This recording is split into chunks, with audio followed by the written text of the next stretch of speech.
What is going on, my herd? Welcome back to another Black Sheep TV production. Today we continue our Does It Drift video series where we purchase vehicles in-game, build those cars up to drift spec, and then test those cars rigorously to see if they have the ability to be drift cars.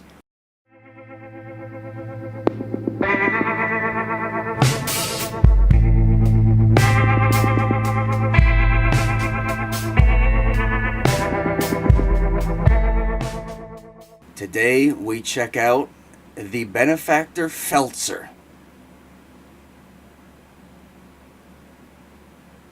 I will say I don't have much at all for drifting experience. I do know that it will drift though, because this is not stanced.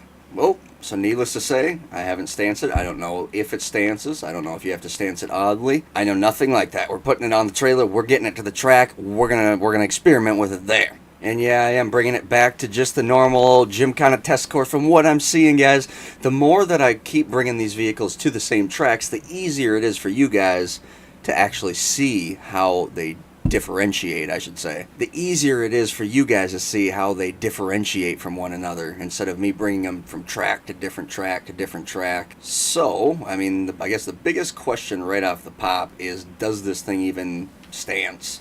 We know it drifts, but if we have to drift it in without a stance, oof. I think that was 2 drops. That was really subtle. And we are stanced, actually. I didn't expect this thing to be stanceable. I figured I'd have to shoot it in the body, and it would take me a little bit just to figure that out. So that's just kind of a shocker just in itself. Let's see how she drifts. What I'm going to do is I'm going to do a full just freestyle lap for you guys. I'm not going to do any type of talking. I'm not going to try to tell you what's going on with it, what's good, what's bad. I will say that to the second lap. We'll take a full second lap. I'll explain what I like, what I don't like, what I notice. After that, we'll feel it out and see where we're going from there, if we're ready to grade it or if we need a little more time. Before we get into that, I'm going to change my audio so you can actually listen to the car. You don't have to listen to the reverb of my microphone. Yeah, I'm learning.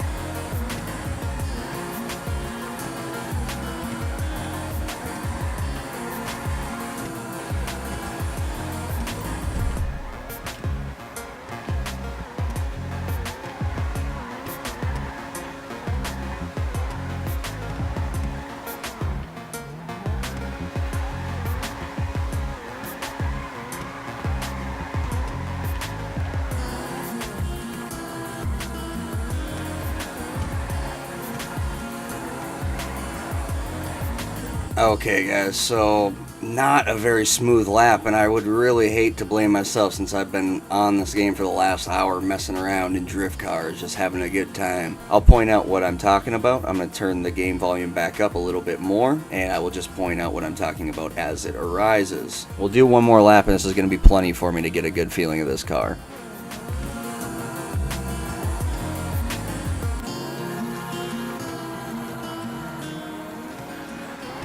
First off, good e-brake, good initiator. Right there. Right there. Right there. It bounces off the rev limiter and then it like bogs down because of how much traction the car has. And then it just takes off on you too. No matter how much you have the controller left or right, doesn't matter. See? Just catches. It's not what you want in a drift car. But I mean, here with the Feltzer, we're kind of getting so close to supercars now. This and like the Massacro or Massacro, however you want to pronounce that one, they're like really close to supercars, like borderline being able to compete with supercars. So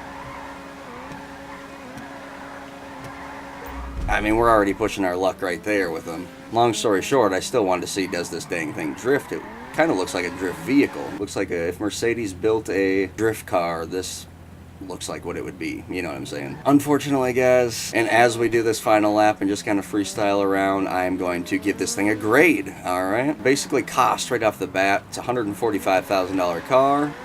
$50,000 for the turbo, $40,000 for the engine. I can't remember how much the suspension was, and I can't remember I think the suspension was on like 4 or 5 grand, in all honesty.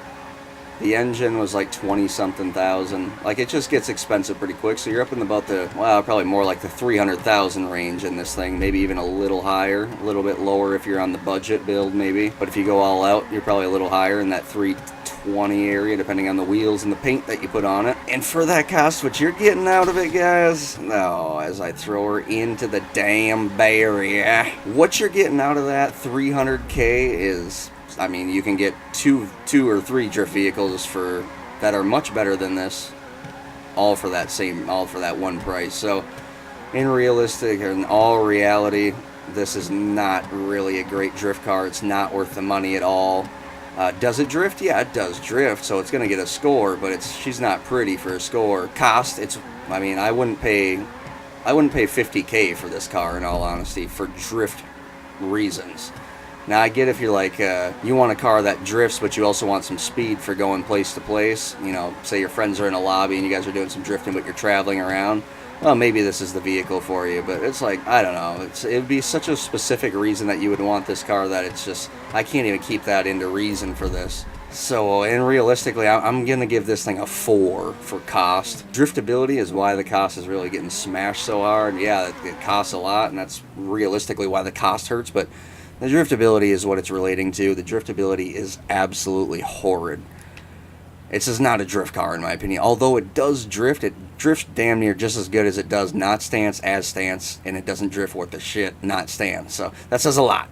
So driftability, again, I'll give it the benefit of the doubt, and since you know, if you really want to like train yourself to hit that e-brake twice as often and really figure it out, I'll give it a 5. You can maybe figure it out, but for efficiency, I'm not gonna really give it any benefit of the doubt. And the efficiency is, although its stance is normal, and I guess we will give it a little bit in efficiency for stancing normal, you're not gonna blow your car up left and right in the damn free modes. You can actually use this in free mode without risking an insurance call. It still is not efficient. Efficiency is, yeah. I will give it a 4.5. Okay, so we got a 4, a 5, and a 4.5. That brings us to 13.5. It's yeah, I think actually is one of the best looking drift cars in the Does It Drift series, but possibly the worst scoring drift car, and definitely a fail. It's definitely a fail in the Does It Drift series, but it's not a DND. It's not a does not drift, but it is a failed drift car. It's not a car that you're looking to spend your money on. So there you have it, guys. I definitely appreciate all you tuning in, liking, comment, subscribing, doing what you guys do. We're growing. We're growing as always. And 2-3 subscribers a day, which of course we can double that rate, and then we'll triple that rate. We'll quad that rate, quintuple that rate, whatever 6 is, and 7, and we'll do it all, and we'll keep going and going and going. You guys are savages. Appreciate every single one of you guys. Stay happy, stay positive, and we will definitely speak to you next time.